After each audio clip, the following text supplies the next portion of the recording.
بسم اللہ الرحمن الرحیم۔ نماز کی ادائیگی سے متعلق آج کے مسائل میں سے سب سے پہلا مسئلہ سورہ الفاتحہ کے ساتھ دوسری سورت ملانا۔ سنن ابن ماجہ حدیث نمبر 839۔ سیدنا ابو سعید خدری رضی اللہ عنہ سے روایت ہے کہ رسول اللہ صلی اللہ علیہ وسلم نے فرمایا، اس شخص کی نماز نہیں جو فرض و نفل کی ہر رکعت میں الحمدللہ اور کوئی دوسری صورت نہ پڑھے۔ البتہ فرض نماز کی یہ تخصیص دوسری احادیث سے مزید واضح ہوتی ہے کہ فرض نماز میں صرف پہلی 2 رکعتوں میں صورت ملانا یہ واجب ہے، اور دوسری 2 رکعتوں میں صرف سورہ الفاتحہ ہی پڑھی جائے گی، جیسا کہ صحیح بخاری حدیث نمبر 776۔ سیدنا ابو قتادہ رضی اللہ عنہ سے روایت ہے کہ نبی اکرم صلی اللہ علیہ وسلم ظہر کی پہلی 2 رکعتوں میں سورہ فاتحہ اور 2 سورتیں پڑھتے تھے، اور آخری 2 رکعات میں صرف سورہ فاتحہ پڑھتے۔ کبھی کبھی ہمیں ایک آیت سنا بھی دیا کرتے تھے، اور پہلی رکعت میں قراءت دوسری رکعت سے زیادہ کرتے تھے۔ عصر اور صبح کی نماز میں بھی آپ صلی اللہ علیہ وسلم کا یہی معمول تھا۔ اس حدیث مبارکہ میں چند چیزیں بیان ہوئی ہیں کہ ایک تو فرض میں سورت ملانے کے حوالے سے کہ پہلی 2 رکعتوں میں سورہ فاتحہ کے ساتھ سورت ملائی جاتی تھی، اور آخری 2 رکعتوں میں صرف سورہ فاتحہ نبی اکرم صلی اللہ علیہ وسلم پڑھا کرتے تھے۔ دوسری چیز، سری نمازوں میں یعنی کہ ظہر اور عصر میں نبی اکرم صلی اللہ علیہ وسلم کبھی کبھی کوئی ایک آیت بلند آواز سے تلاوت فرماتے تھے۔ تو اس کا مطلب یہ نہیں ہے کہ آپ نے اگر کبھی بلند آواز سے تلاوت کی تو اب یہ سنت بن گیا، مستقل نہیں، صرف سنانے کے لیے۔ اسی طرح پہلی رکعت کی قراءت دوسری رکعت کی قراءت سے کچھ لمبی ہو، نبی اکرم صلی اللہ علیہ وسلم کا یہی معمول تھا کہ پہلی رکعت میں کچھ طویل قراءت کرتے تھے اور دوسری میں اس سے کچھ کم۔ اگلا مسئلہ ہے کہ ظہر اور عصر میں آہستہ قراءت کرنا۔ صحیح البخاری حدیث نمبر 777۔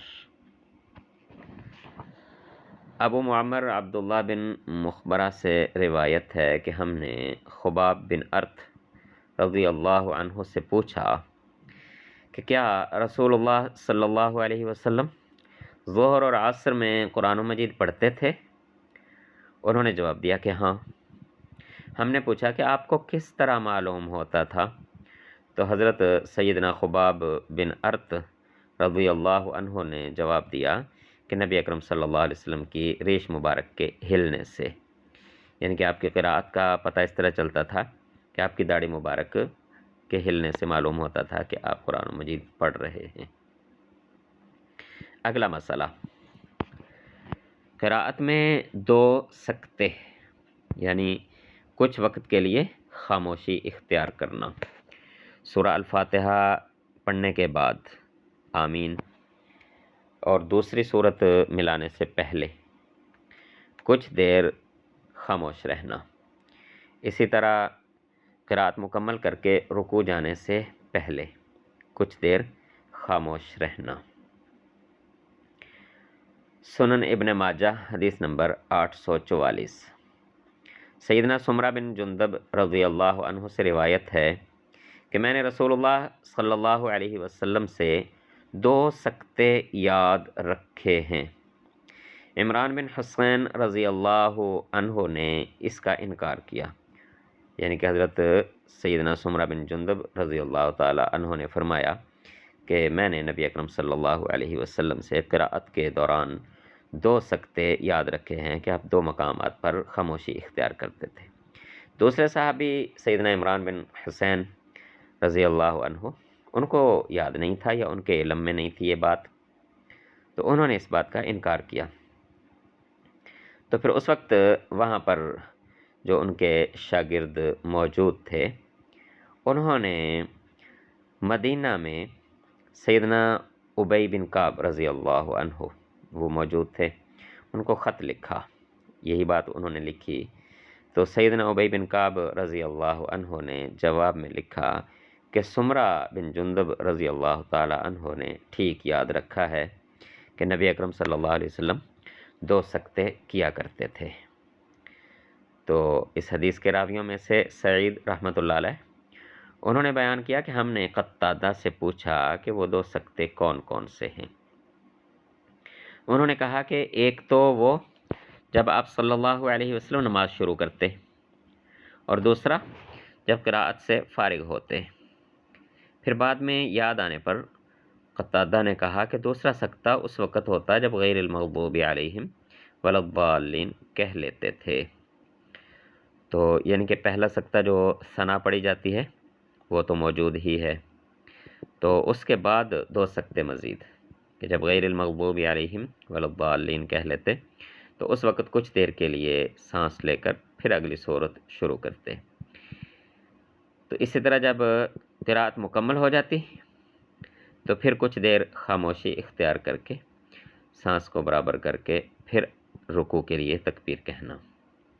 قتادہ نے کہا کہ صحابہ کرام رضی اللہ عنہم کو یہ پسند تھا کہ جب امام قراءت سے فارغ ہو جائے تو تھوڑی دیر خاموش رہے تاکہ اس کا سانس ٹھکانے آ جائے۔ تو اس میں علماء نے یہی کہا ہے کہ جب قراءت مکمل ہو تو قراءت کے مکمل ہوتے ہی اس کے بالکل متصل تکبیر کہہ کے رکوع میں چلے جانا۔ اس سے نماز تو ہو جاتی ہے لیکن مکروہ ہے، اچھا نہیں ہے۔ جب صحابہ کرام یہ پسند کرتے تھے، نبی اکرم صلی اللہ علیہ وسلم کا بھی یہی عمل تھا کہ قراءت مکمل کر کے کچھ دیر سانس لے کر پھر یعنی کہ کچھ دیر خاموشی اختیار کرتے پھر رکوع کی تکبیر کہتے۔ تو اس لیے قراءت کے بالکل ساتھ ہی کہ جیسے ہی بس قراءت ختم ہوئی اور جلدی سے تکبیر کہی اور رکوع میں چلے گئے، تو اس کو فقہا اور علماء نے بھی مکروہ کہا ہے۔ اگلا مسئلہ، یہ سارے مسائل قراءت کے متعلق ہم نے تفصیل سے پڑھ لیے۔ اب یہ مسئلہ ہے کہ جب جماعت میں امام قراءت کرے گا تو کیا اس کے پیچھے مقتدی قراءت کریں گے یا نہیں کریں گے؟ سورہ اعراف آیت نمبر 204۔ اعوذ باللہ من الشیطان الرجیم، بسم اللہ الرحمن الرحیم۔ وَإِذَا قُرِئَ الْقُرْآنُ فَاسْتَمِعُوا لَهُ وَأَنصِتُوا لَعَلَّكُمْ تُرْحَمُونَ۔ اور جب قرآن پڑھا جائے تو اس کو کان لگا کر سنو، غور سے سنو اور خاموش رہو تاکہ تم پر رحمت ہو۔ صحیح مسلم حدیث نمبر 904۔ سیدنا ابو موسیٰ اشعری رضی اللہ عنہ سے روایت ہے کہ رسول اللہ صلی اللہ علیہ وسلم نے ہمیں خطبہ دیا اور ہماری سنت واضح کی۔ ہماری سنت یعنی کہ ہمیں جو طریقے عبادت کے، نماز کے جو طریقے تھے ہمیں اختیار کرنے تھے وہ ہمارے لیے واضح کیے، اور ہمیں نماز سکھائی اور فرمایا کہ جب تم نماز ادا کرو تو اپنی صفوں کو سیدھا کرو، پھر تم میں سے کوئی تمہاری امامت کرے۔ جب وہ تکبیر کہے تم تکبیر کہو، جب وہ غیر المغضوب علیہم ولا الضالین کہے تو تم آمین کہو۔ اللہ تم سے راضی ہو، اللہ تم سے خوش ہوگا۔ دیکھیں یہاں پر کہ امام تکبیر کہے تو تم بھی تکبیر کہو، وہ غیر المغضوب علیہم ولا الضالین کہے تو تم آمین کہو۔ تو یہاں درمیان میں سورہ الفاتحہ پڑھنے کا ذکر موجود نہیں ہے۔ تو آگے کہا کہ اللہ تم سے اس پر راضی ہوگا، جیسا کہ ہم پیچھے آیت میں بھی پڑھ چکے ہیں لعلکم ترحمون، کہ اللہ تم پر رحم کرے گا۔ تو اسی طرح آگے پھر نماز کے باقی مسائل ہیں کہ جب وہ تکبیر کہہ کر رکوع کرے تم بھی تکبیر کہہ کر رکوع کرو، کیونکہ امام رکوع تم سے پہلے کرتا ہے اور رکوع سے تم سے پہلے اٹھتا ہے۔ رسول اللہ صلی اللہ علیہ وسلم نے فرمایا اس طرح تمہارا عمل امام کے ساتھ میں ہو جائے گا۔ اور جب وہ سمع اللہ لمن حمدہ کہے تو تم ربنا لکل حمد کہو، اللہ تمہاری دعاؤں کو سنتا ہے، کیونکہ اللہ تبارک و تعالی نے اپنے نبی کریم صلی اللہ علیہ وسلم کی زبان پر سمع اللہ لمن حمدہ فرمایا ہے۔ جب وہ تکبیر کہہ کر سجدہ کرے تو تم بھی تکبیر کہو اور سجدہ کرو۔ امام سجدہ تم سے پہلے کرتا ہے اور سجدہ سے تم سے پہلے اٹھتا ہے۔ پھر رسول اللہ صلی اللہ علیہ وسلم نے فرمایا تمہارا یہ عمل امام کے ساتھ میں ہو جائے گا، اور جب وہ قعدہ میں بیٹھ جائے تو تمہارے قول میں سب سے پہلے یہ قول ہو، یعنی کہ قعدہ میں بیٹھتے سب سے پہلے یہ پڑھو التحیات الطیبات الصلوات للہ، السلام علیک ایھا النبی ورحمۃ اللہ وبرکاتہ، السلام علینا وعلی عباد اللہ الصالحین، اشہد ان لا الہ الا اللہ واشہد ان محمدا عبدہ ورسولہ۔ یعنی قعدہ میں سب سے پہلے یہ پڑھا جائے، اس کے بعد پھر درود شریف اور دعائیں جتنی بھی انسان کو پسند ہوں وہ پڑھے۔ صحیح مسلم حدیث نمبر 905۔ یہ وہی حدیث نمبر 904 جو پیچھے ہم نے پڑھی ہے، تو صحیح مسلم میں 905 میں اسی کو دوسری روایت سے بیان کیا گیا ہے کہ سیدنا قتادہ رضی اللہ عنہ سے بھی یہی روایت ہے۔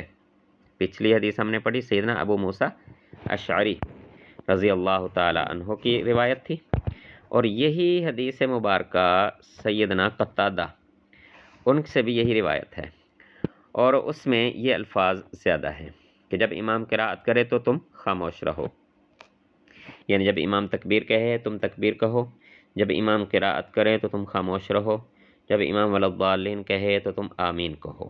اس میں یہ الفاظ ہیں سیدنا قتادہ کی روایت میں، اور سیدنا قتادہ کی اس حدیث میں یہ الفاظ نہیں ہیں جو پیچھے حضرت ابو موسیٰ اشعری کی روایت میں ہیں کہ اللہ تعالیٰ نے اپنے نبی صلی اللہ علیہ وسلم کی زبان پر سمیع اللہ لمن حمدہ جاری فرما دیا ہے۔ تو سیدنا ابو موسیٰ اشعری رضی اللہ تعالیٰ عنہ نے یہ الفاظ بیان کیے، لیکن سیدنا قتادہ نے جب یہ روایت بیان کی تو انہوں نے یہ الفاظ نہیں بیان کیے، تو اس سے کچھ فرق نہیں پڑتا، سند دونوں روایات کی بالکل صحیح ہے، تو معنی کے اعتبار سے بھی کوئی اختلاف کی بات اس میں ہے نہیں۔ تو اس طرح جب انسان ایک بیان کرتا ہے تو کبھی کچھ الفاظ ذہن میں نہیں ہوتے یا بیان کرنے میں اختصار سے کام لے تو وہ نہیں کرتا۔ تو پچھلی آیت مبارکہ اور صحیح مسلم کی یہ دونوں روایات، اس سے یہ مسئلہ واضح ہوتا ہے کہ جب امام قراءت کرے تو اس کے پیچھے قراءت کرنے کا حکم نہیں دیا گیا، بلکہ وہاں پر خاموش رہنے کا حکم ہے۔ باقی انشاءاللہ مزید اس پر تفصیلی کافی ساری احادیث ہیں، سب کا تفصیل کے ساتھ ہم مذاکرہ کل کریں گے۔ آج کا یہ سبق زیادہ طویل ہو رہا ہے، دعاؤں کی درخواست ہے اللہ تعالی ہم سب کو ایمان و عمل اور نبی اکرم صلی اللہ علیہ وسلم کی کامل اتباع نصیب فرمائے۔